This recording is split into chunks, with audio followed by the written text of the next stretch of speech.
like 9 words. It's so simple, one of them is fine.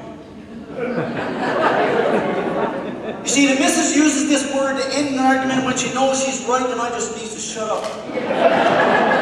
Fine. Another one is 5 minutes. If the missus is getting ready to go out and, you know, she's fixing her hair, putting on her makeup, 5 minutes is really 30 minutes.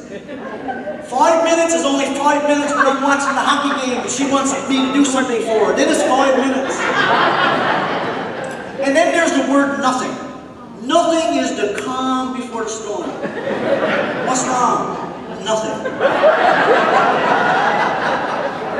Nothing, listen to me, nothing means something. So you better be on your guard if nothing comes. And then it's like, go ahead.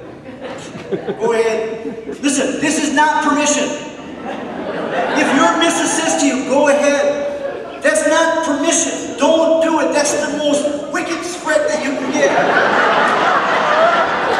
And then there's the loud saw. You know that one you're doing something and you hear this. That's actually a word. A loud sigh. It means she thinks you're an idiot. And she wonders why she's even wasting her time arguing with you. And then there's the one, that's okay. That's okay. That's one of the most dangerous statements your missus can make. That's okay. What that means is she's thinking long and hard about how she's going to make you pay for how long for the mistake that you made. That's okay. And then she'll come up with thanks. Now listen, if your missus says thanks, just say, you're welcome. Don't say anything else. Don't respond. Don't add anything to it. Just, you're welcome. Now if she says thanks a lot, don't say anything. Don't say a word that's the most sarcastic thing that she's going to say to you that day. And if she says to you, don't worry about it, I got it. Don't worry about it, I got it. That means that this is something she has told you several times to do and now she's just going to do it herself. Don't worry about it. I got it. That will later result in a what's wrong followed by a nothing.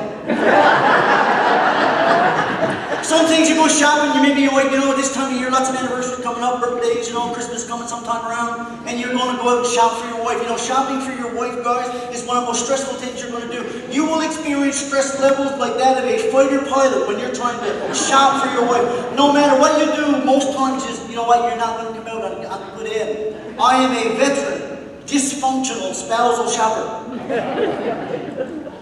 I messes it up all the time. Here's some things not to buy when you go shopping for your missus. Don't buy anything that plugs in. She's going to see that as just a utility that's going to be used for you. I had to buy mine one time, bought his wife an electric bag sealer. For Christmas. Electric bag sealer. The woman didn't even do preserves. Electric bag sealer. She said, just what in the world am I going to do with electric bag sealer? And then don't buy clothes that involve size. You're never going to get it right. Because here's what happens if he buys it and it's too big. She's going to look at you and say, I haven't worn that size in how long? And if he buys it and it's too small, I mean, you can't win with that one.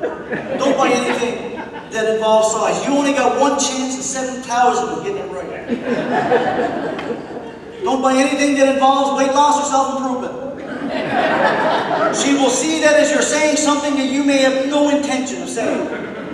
Don't buy jewelry.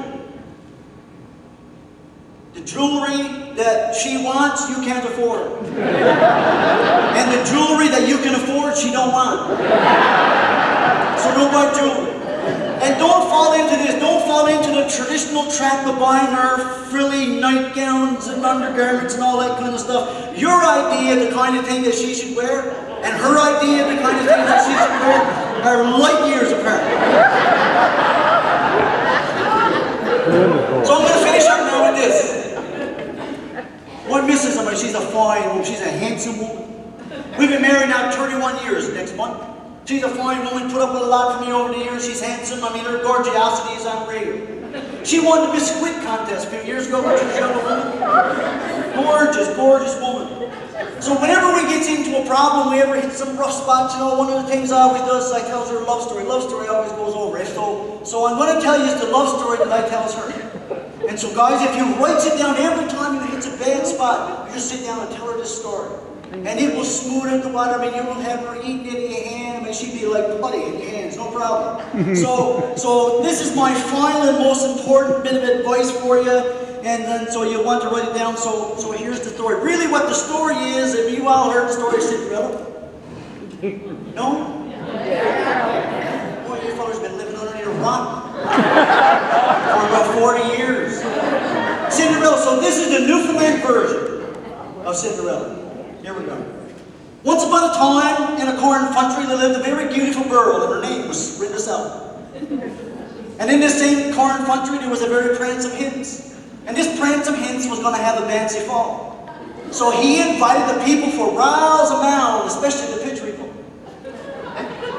So Rindestella, smugly other than her two sad misters, couldn't go to the fancy fall because all they had to wear was some already days. So finally, the night of the fancy fall arrived, and Rindestella couldn't go, so she just kept there and tried. And she was kicking there, crying, when all at once there appeared before her Gary Mudfather. And she touched her with her magic man, and there appeared before her a heat boat and 8 white horses to take her to the fancy fall. So when Rindestella arrived at the fancy fall, the prancing hince met her at the door because he'd been watching behind the window. And they danced all night until midnight, and they lay in fog. Finally, the mid-clock struck night, and Rindestella staced down the rares, and just as she beats the rod, she slapped her dripper. And so the next day, this prancing hince went all over this corn country looking for this beautiful girl who slapped her dripper. Finally, he came to Rindestella's house, and he tried it on her smugly other, and it fitted in. Then he tried it on her two sad misters, and it fitted in. Then he tried it on Rindestella, and it fit in. It was exactly the sunrise, and so they were married and lived happily ever afterwards. And the story of the moral is this: if you want to have a prancing hince all in love with you, don't forget to slap your dripper.